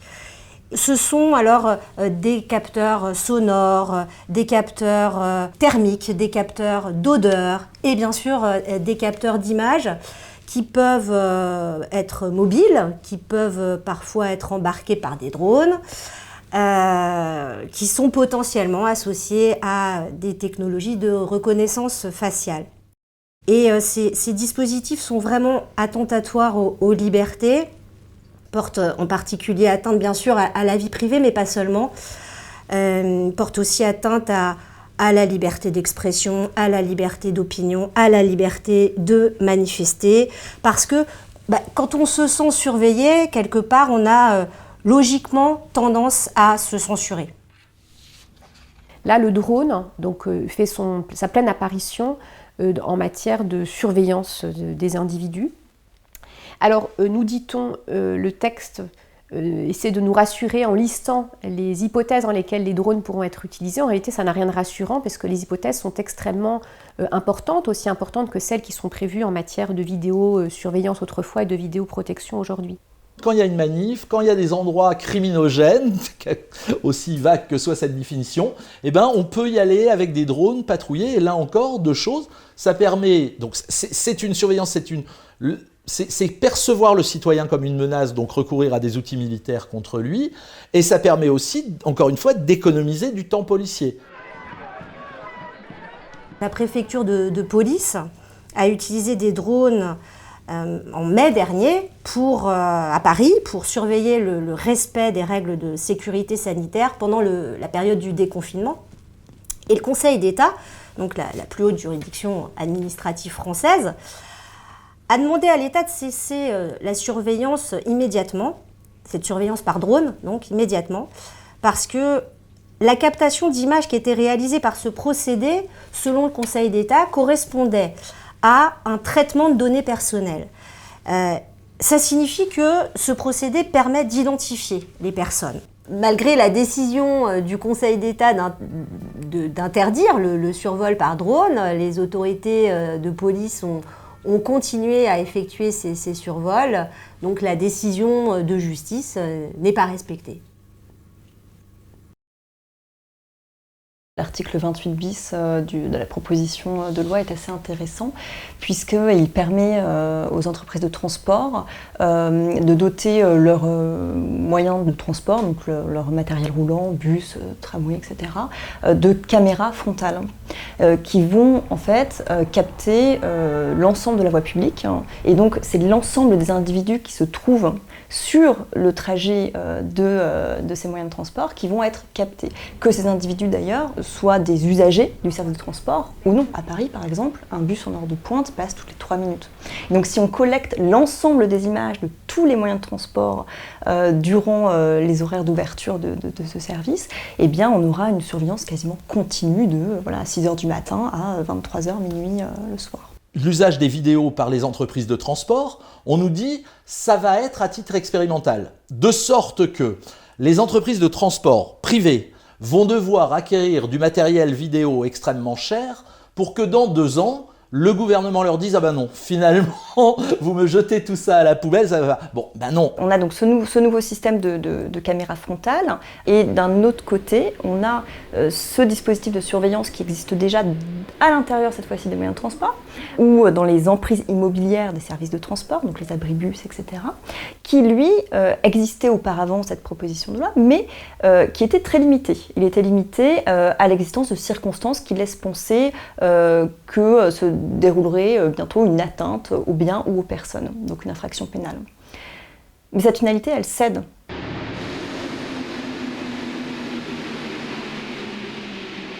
Et donc, finalement, les entreprises de transport pourront, en fait, transmettre leurs images captées à l'intérieur des moyens de transport à la police, sans aucune finalité, donc sans qu'il n'y ait de conditions à cette transmission. Et on note d'ailleurs la même extension pour les caméras piétons embarquées, enfin portées plutôt par les forces de l'ordre. Elles pourront donc, selon le texte, être utilisées aussi à des fins diverses, mais aussi pour informer le public. Alors ça, j'ai trouvé ça assez intéressant, pour informer le public quant aux circonstances de l'intervention. C'est une nouvelle finalité donc, qui a été ajoutée aux autres pour permettre aux agents de combattre finalement à armes égales sur les réseaux sociaux en postant donc des images officielles. En réalité, c'est vraiment, là, on entre dans la guerre des images.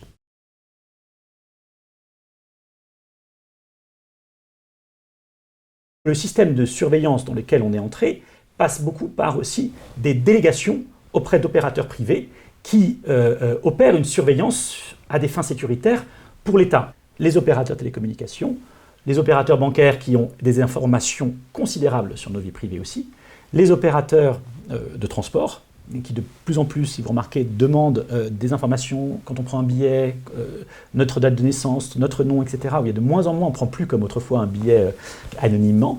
Et donc la tendance, elle va être vouloir recouper tout ça, parce que plus on recoupe, plus on aura d'informations et plus on aura l'impression de contrôler. De même, la proposition de loi sécurité globale est très vague sur les personnes habilitées à mobiliser ces outils de technosurveillance. Longtemps, la CNIL exigeait que pour visionner, on pouvait enregistrer, mais pour visionner, il fallait un officier de police judiciaire qui se transporte sur place, qui procède à l'extraction et qui fasse un beau PV en règle de l'extraction des images. Là, plus du tout, c'est vraiment open bar, tout le monde peut regarder, la police municipale, la gendarmerie, on transmet en direct. Et puis, on peut aussi s'inquiéter du fait que le texte n'interdit pas explicitement le recours à des tiers privés pour visionner, traiter ces images. Le public doit être informé de la présence de caméras. Donc on le comprend pour la vidéoprotection, il y a un petit panneau qui indique cela au grand public. Pour les drones, on a un peu de mal à comprendre où est-ce que l'information figurera. Alors là, l'information des citoyens de l'utilisation de ces dispositifs n'est pas du tout assurée. Le texte prévoit que le public sera informé par tout moyen.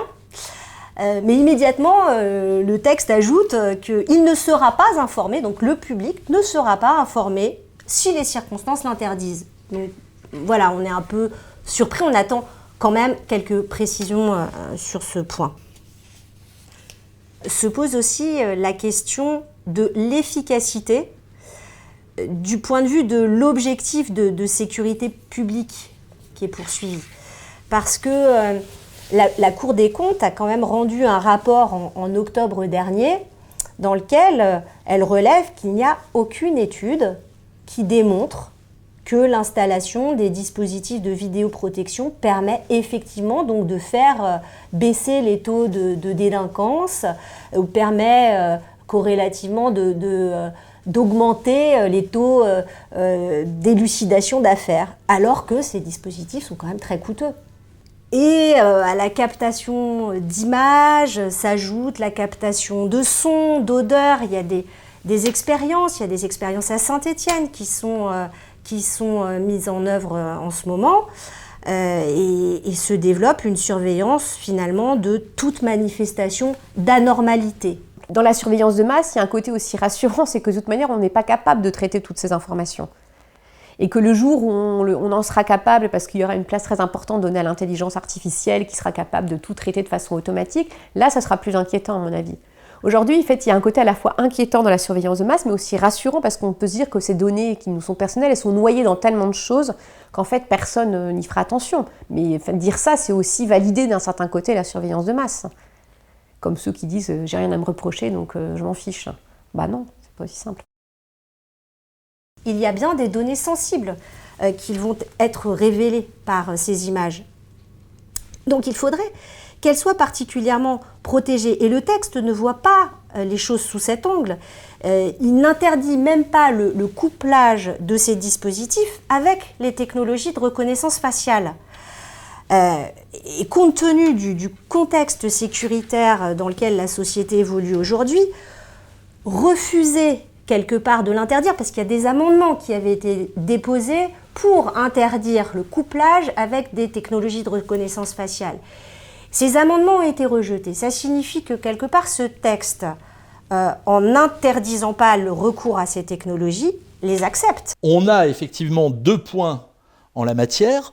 Le premier point, c'est le développement d'une surveillance passive globale de la population. Ça, c'est les articles 20 à 20 ter, qui donc élargissent tous les champs de ce qu'on peut filmer, comment on peut le faire et pourquoi on peut le faire. Ce qui me paraît intéressant là-dedans, c'est de le mettre immédiatement en relation avec le livre blanc sur la sécurité intérieure de 2020 qui vient de sortir et dont toute la dernière partie est consacrée à renforcer la capacité technologique de la police, mais aussi renforcer l'utilisation dans la sécurité intérieure de l'intelligence artificielle. Donc là, on voit bien qu'effectivement, il y a quelque chose à 2 bandes qui se joue. La loi sécurité globale va ouvrir la possibilité de collecter des images de manière considérable, et sur le fondement du livre blanc, une fois qu'on sera un peu techniquement au point, on mettra en place les outils d'intelligence artificielle, identification faciale et autres, qui vont compléter ce dispositif. Cette loi, elle va dans le sens d'une société panoptique. Elle va clairement dans le sens, mais c'est pas la première.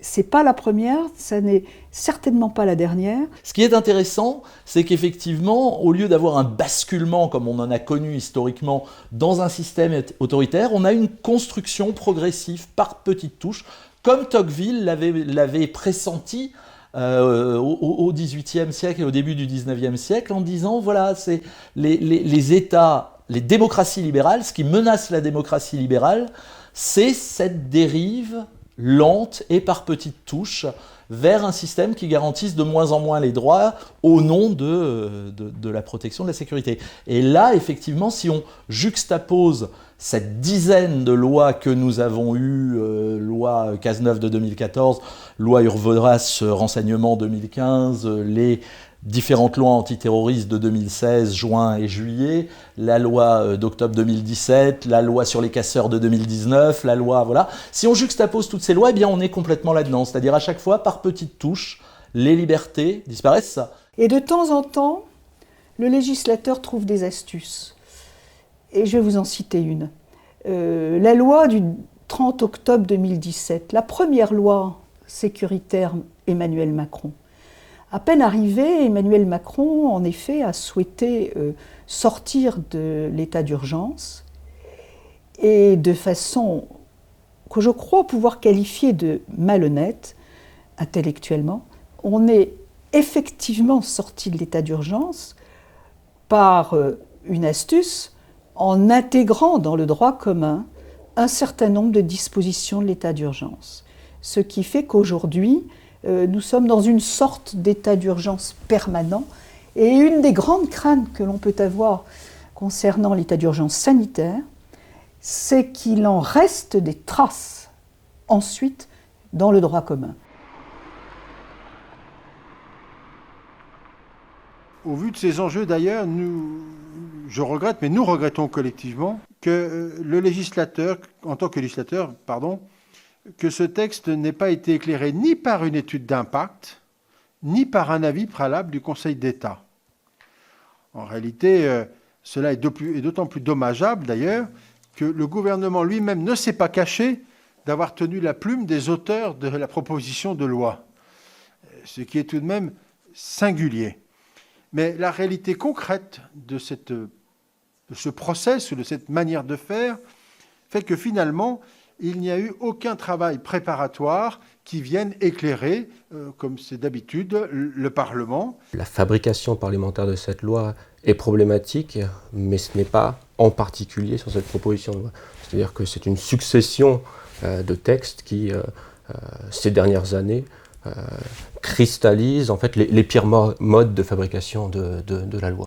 Ce qu'on observe, c'est que au fond, les lieux et les moments de discussion se réduisent de plus en plus et que le Parlement, enfin le débat parlementaire devient finalement, au bout du compte, un débat en termes d'enregistrement d'un vote favorable ou défavorable conduisant à l'adoption d'une loi. Autrement dit, il y a de moins en moins, ça c'est très inquiétant, je dois dire, il y a de moins en moins de processus de ce qui constitue véritablement le processus parlementaire, c'est-à-dire un processus de délibération dont l'issue n'est pas prédéterminée, mais qui au contraire se forge dans des discussions, dans des dissensus et dans de la contradiction. Si vous lisez les débats à l'Assemblée nationale, outre la grande pauvreté de ces débats, ce qui est intéressant, c'est qu'on ne débat que de points techniques. On n'envisage absolument pas la question beaucoup plus large et beaucoup plus fondamentale de est-ce que la représentation nationale accepte le changement de paradigme sur la conception de notre sécurité que propose l'exécutif. En réalité, le nombre de personnes qui sont intervenues dans la préparation de ce texte est extrêmement limité. Il est extrêmement limité, c'est-à-dire que on a un débat parlementaire qui dévoile, en vérité, des phénomènes de concentration des processus de décision qui, à nouveau, je répète ce point, est extrêmement inquiétant. On est dans une séquence législative où la loi qui dirige ou qui gouverne l'action de la police est une loi qui est élaborée au bon vouloir des forces de police, à la demande des forces de police. Le gouvernement ne s'en cache pas, Gérald Darmanin, pour la loi sécurité globale, dit que le titre, les articles 23 à 25 de renforcement de la protection, c'est un cadeau fait aux policiers. C'est quelque chose que voulaient les syndicats de police et que lui va dire. Avec une logique qu'on reverra dans la vidéoprotection, enfin dans la vidéosurveillance, qui est que ce qui est techniquement possible doit devenir juridiquement faisable. Ou ce qui est techniquement faisable doit devenir juridiquement possible. Donc en tous les cas, le rôle du législateur, c'est mettre à la disposition de la police les instruments dont elle estime avoir besoin. La proposition de loi permet en effet aux policiers et aux fonctionnaires, aux fonctionnaires de police et aux militaires de la gendarmerie de porter leur arme, y compris dans les établissements recevant du public. Donc c'est ça l'extension dont vous parlez. Je peux vous donner des exemples, le cinéma, les magasins, les lieux aussi de service public, ou même des magasins alimentaires, tout simplement, dès lors que le magasin est ouvert au public. Après, les conditions de ce port d'armes vont être précisées par un décret,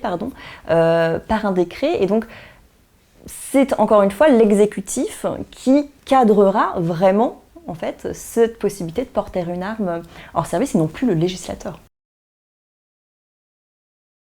Ce qu'on voit, ce qu'on constate, c'est un décalage en réalité entre ce titre très court et les dispositions qui suivent, qui sont une longue liste de dispositions extrêmement techniques aussi pour le juriste et aussi pour le pénaliste.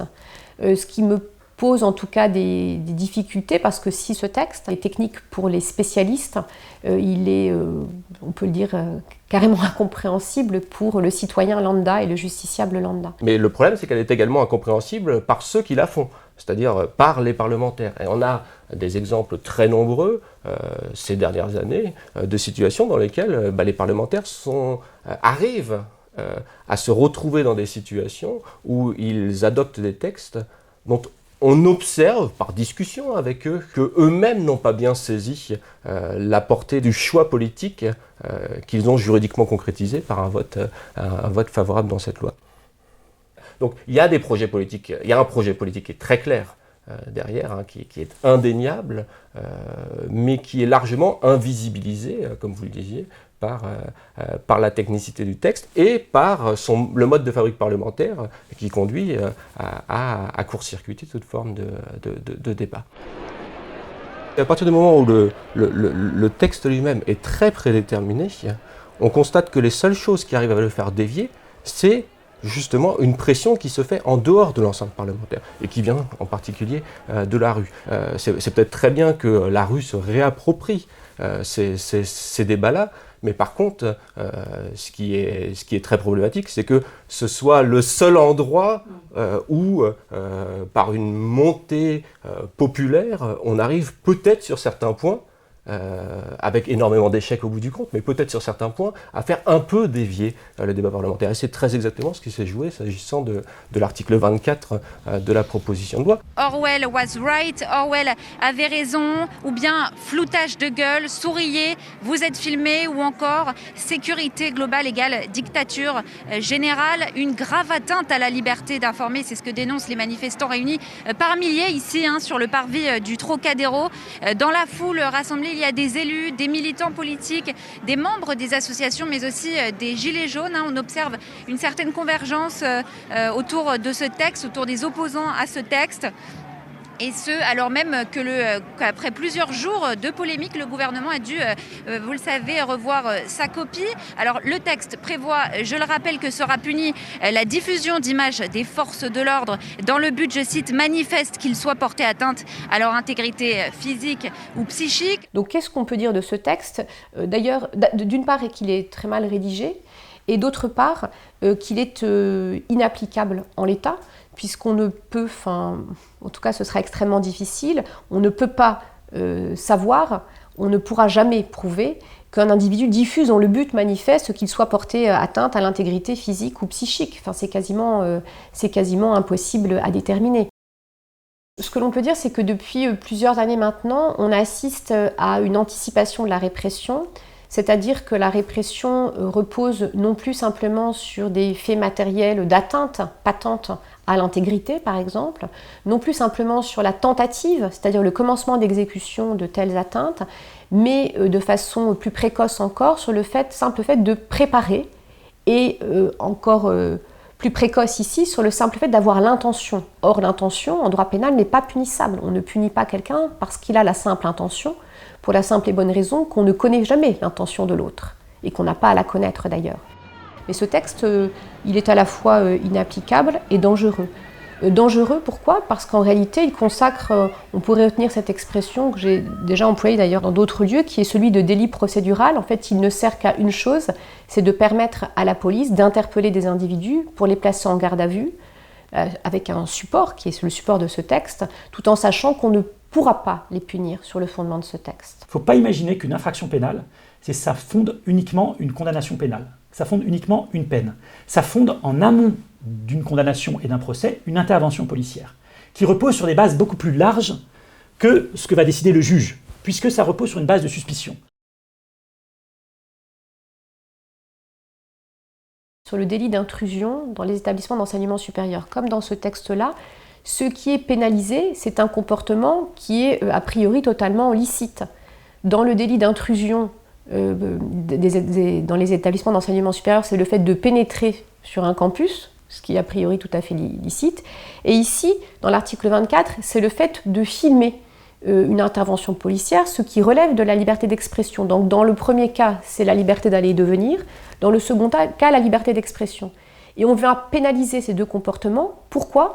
Parce qu'on suppose, on présume que ces deux comportements sont faits dans l'intention de porter atteinte à autrui, sans que ça ne soit nullement étayé par quelques faits matériels.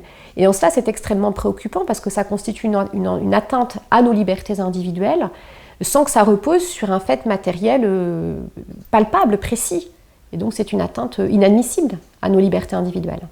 Quelle idée absolument saugrenue que d'empêcher de filmer dans la rue, que d'empêcher de faire des photos, à une époque où tous les jeunes ont un portable dans leur poche, et où ils s'écrivent entre eux en échangeant des photos,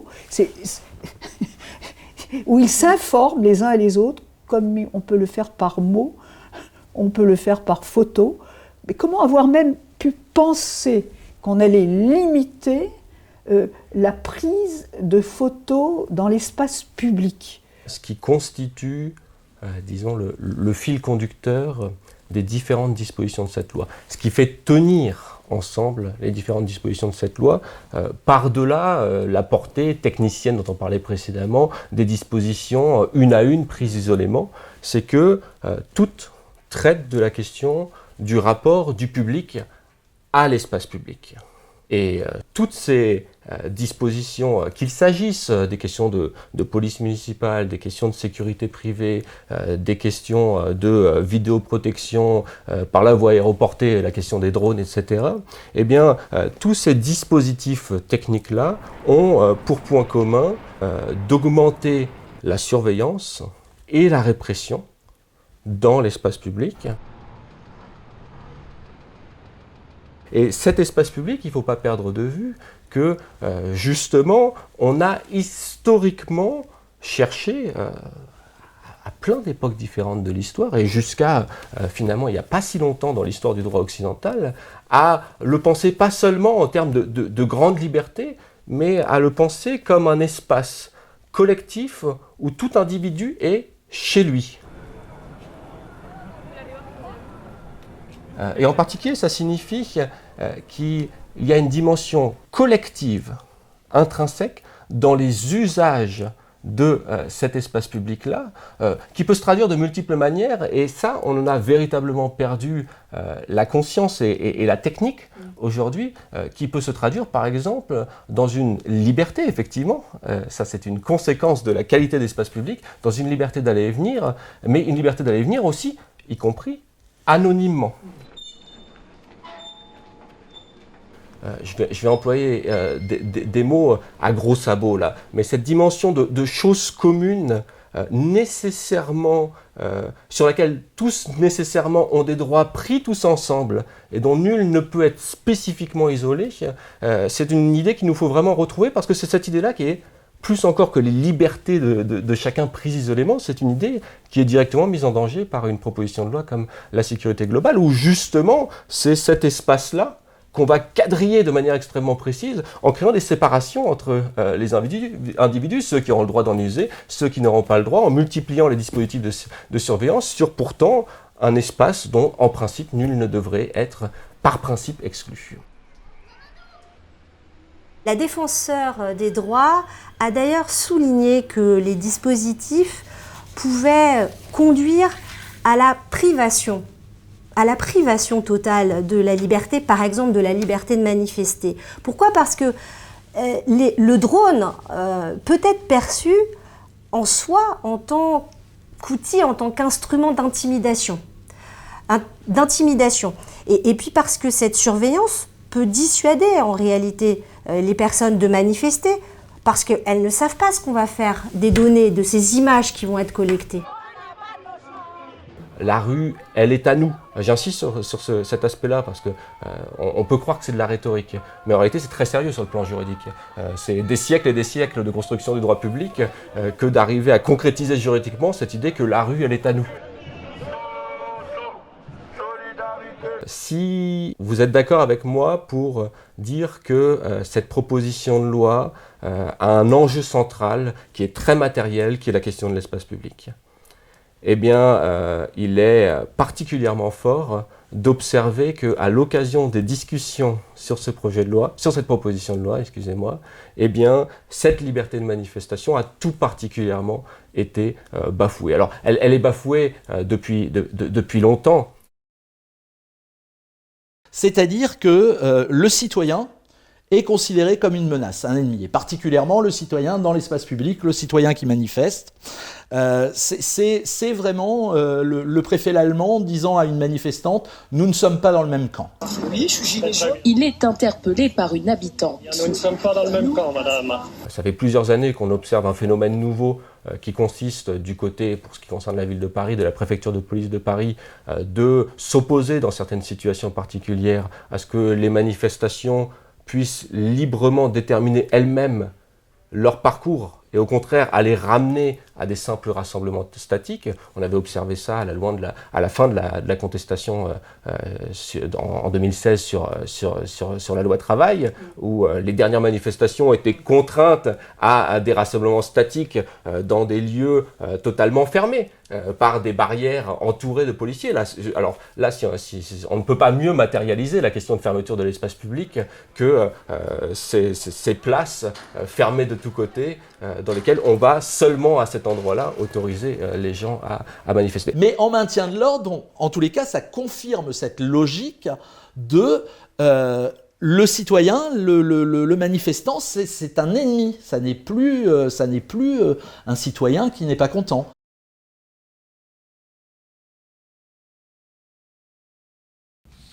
Dernier point sur la loi, c'est cette disposition qui veut donc que les individus qui seront condamnés pour une infraction dirigée contre les forces de l'ordre seront privés de toutes les mesures automatiques d'aménagement de peine. Il existe dans le Code de procédure pénale un dispositif particulier qu'on appelle le crédit de réduction de peine qui bénéficie à toute personne qui a été condamnée à une peine privative de liberté.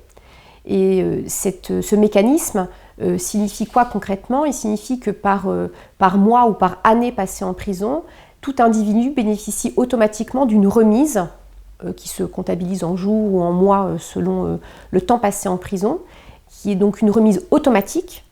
Or, ici, à quoi on assiste? On assiste à une espèce de cadeau qui est fait aux policiers en réalité, puisque pour les personnes qui auraient été condamnées pour des infractions certes graves commises à leur encontre, eh bien ces personnes-là seront privées de crédit de réduction de peine. J'allais dire, ça ne s'est jamais vu. En fait, ça s'est déjà vu, ça ne s'est vu qu'une seule fois dans l'histoire de l'exécution des peines, puisque la loi du 21 juillet 2016 a introduit cette privation des crédits de réduction de peine pour les terroristes. Ça veut donc dire, mais c'est ce que revendique le ministère de l'Intérieur, que voilà, on assimile l'individu violent avec le policier à un terroriste. Et donc on continue ce cheminement qui n'est pas contesté non plus par le parquet national antiterroriste, cette idée que ceux qui sont violents avec les policiers, à un moment, doivent peut-être supporter les qualifications terroristes. Que dire?